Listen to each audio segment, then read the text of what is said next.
Yo, what is good, YouTube? Swiftly here, back with another NBA 2K25 video. And in today's video, I have another episode of Rare Builds for you guys. As you can see on your screen, today's episode, we are going to be creating a balanced offensive four. So with that being said, let's jump right into the build. Now, obviously, you have to make this build at the power forward position because that is the four in basketball. You won't get the name balanced offensive four if you don't make this at the power forward position. Height, weight, and wingspan is totally up to your discretion, but for my custom template, I went 6'8" on the height, I went 226 on the weight, and then I went 7 foot on the wingspan, but you could tweak these things to your liking.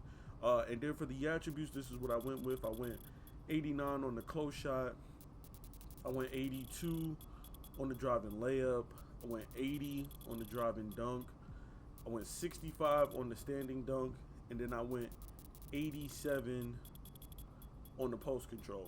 Now, here you see we're going to have really good balanced finishing. You got your close shot, you got your post control, so you can go to work down low in the paint. You have an 80 driving dunk, 82 driving layup with a 65 standing dunk. So you're going to have standing dunk animations. You're going to have driving dunk animations. And when you get pulled and you get those stupid ghost contests that I often talk about here on this channel, where dudes are behind you but they're pulling you out of dunks, you now have an 80 plus driving layup that you will be able to finish through those contacts.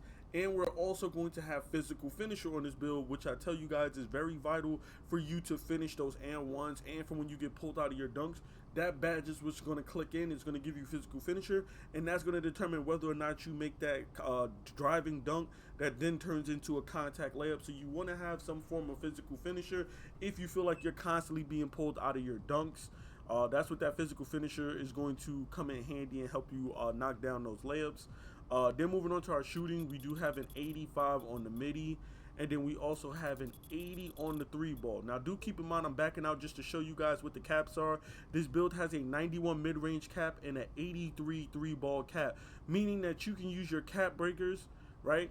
I'm level 40 already. I have that +1 cap breaker from hitting level 40, and I'm also starter 3 already. So I have a total of 6 cap breakers that I can use on my builds at any given time when I make a new build.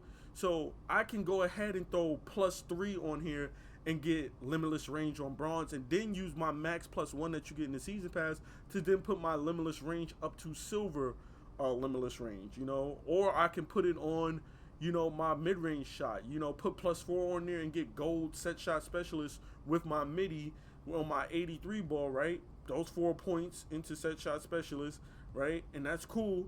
And then what you could do is you can wait, right? You'll have two points left over, right? You could put those 2 points into your three ball, getting you up to an 82 three ball. And then when the next season comes, when we get our next cap breaker for the next season in season 3, you can then put that +1 onto your three ball and have bronze limitless range along with gold set shot specialist. Or if you're like me, you could just put your cap breakers, your 4 points into set shot specialist for a mid range, get that gold, and then use your +1 on that to have Hall of Fame set shot specialist. That's personally what I would do with a build like this, just so that I could be that much more of a consistent shooter, because we all know how important set shot specialist is for any type of shooter in this game. Moving on to the playmaking, you know, a little bit too much yap. We have a 78 on the pass accuracy. We have an 80 on the ball handle. And then we have that 60 speed with ball, which means we'll have Jokic dribble style if we want to go ahead and snatch that up. 80 ball handle means you're having bronze ankle assassin, handles for days, and silver unpluckable. And we also have that 78 pass accuracy, which means we'll have silver break starter, silver dimer, and bronze versatile visionary. So you will be able to put the ball on the floor. You'll be able to cook up on your own. I tell you guys this all the time. You don't want to make one-dimensional builds. Outside of the center, every build on this floor should have some type of ball handle, unless you're playing a niche role for like a pro-am team, or you have, like, you know, squads that you run with all the time that you don't really need ball handled. Like, you know your team is going to see you when you're open, then fine, you can go without ball handle. But if you're like me and you spend most of your time in solo rec playing with the dumbass randoms on this game, do you want to have ball handle, because you cannot depend on the randoms to see you wide open. You might have to put that bitch on the floor and get your own buck. So you don't want to have to depend on the randoms. Trust me, I made that mistake in 2K23 when I made a build. My lockdown build didn't have no ball handle. I had like an 80 something pass accuracy. I said I didn't need it. I was going to be a lock now. I'm catch and shoot. I'm catch and dunk. And anytime I get the ball, all I need is like an 80-something pass accuracy so I can make those passes, and I'm good. And guess what? I only averaged like 12 points on that build because dudes would not pass me the ball. They would not hit me when I'm open, etc., etc. So don't make that mistake. Always take some type of ball handle on your build. Now, moving on to the defense, obviously, this is a balanced offensive forward build, so the defense isn't going to be really crazy on a build like this. We have a 68 for the interior D. We have a 60 on the perimeter, 60 on the steal, and then we have a 61 on the block. Like, obviously not the greatest. The only thing that really shines here is that 68 interior defense, and then that 60 steal so we can play those passing lanes. Outside of that, there's really nothing special here. You're not going to really be getting blocks. You're not going to really be getting crazy stops or anything like that on the perimeter. Your goal really is to just impact the game offensively. Forgot my free throw. We do have a 91 on the free throw right there.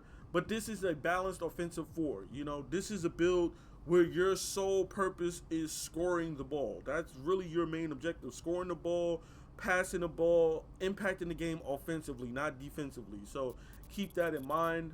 For the rebounding, we do have an 80 D board with a 79 O board, meaning that you'll be able to board some shit on either side of the ball. You know, if you're not spacing the floor, you can always drop down, backdoor, sneak in for an offensive board. And on the defensive side of things, you will be able to grab some boards and help your center snag something, because you're going to have decent physicals to go along with that 80D board, as well as silver rebound chaser, which you can always use a +1 on and get that up to gold rebound chaser if that is something you want to do. Also, this build goes up to an 87 D board, so you can get to an 85 D board with that silver rebound chaser, or even throw a gold +1 on there for gold rebound chaser and an 85 D board. Either way, you will be able to help with boarding and boxing out on this build. Now, moving on to our physicals, finally, we have a 75 on the speed. We have a 77 on the agility. We have an 88 on the strength. And then we have a 80 on the vertical to round out the build. So the 75 speed, 77 agility sees that we get bronze shifty shooter, silver slippery off ball. 88 strength will get us that silver physical finisher and that Hall of Fame strong handle that we need. That's going to help us with getting to the rim, to the basket. We have silver box out B, silver brick wall, and gold powerhouse, as well as that 80 vertical getting us bronze posterizer, gold aerial wizard, and bronze pogo stick. And I just want to go up briefly just to show you guys that 87 post control.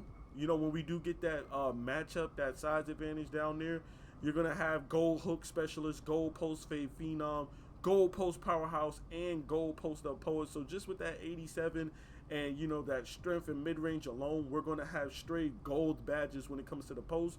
So you got all 4 levels. You know, you got finishing, dunking down low, you got the mid-range, you got the 3-point, and then some people consider the post as that 4th level. You can score the ball in any way, shape, or form, whether it's a dunk, alley-oop, you know, a standing dunk, driving dunk, you know, dunk meter dunks, whether it's hook shots, you know, close shots down low, whether it's mid-range, 3-point, you can do it all. Even the free throw, you know, is going to go crazy on this build. So you pretty much balanced across the board offensively. There is nothing that you can't do with this, you know, this build. You can pass the ball and you can put the ball on the floor as well too. Offensively, this build really has no holes whatsoever. And then, of course, we see our shades of, you see Tobias Harris, you see Sharif Abdur-Rahim, and then you also see Paolo Banchero from the Orlando Magic. And then, of course, we have our build name, Balanced Offensive 4. So there you have it. This is my Balanced Offensive 4 build for NBA 2K25. Please be sure to drop a like, comment, and subscribe for more NBA 2K25 content. And, of course, more rare builds like this. I'm out, y'all. Peace.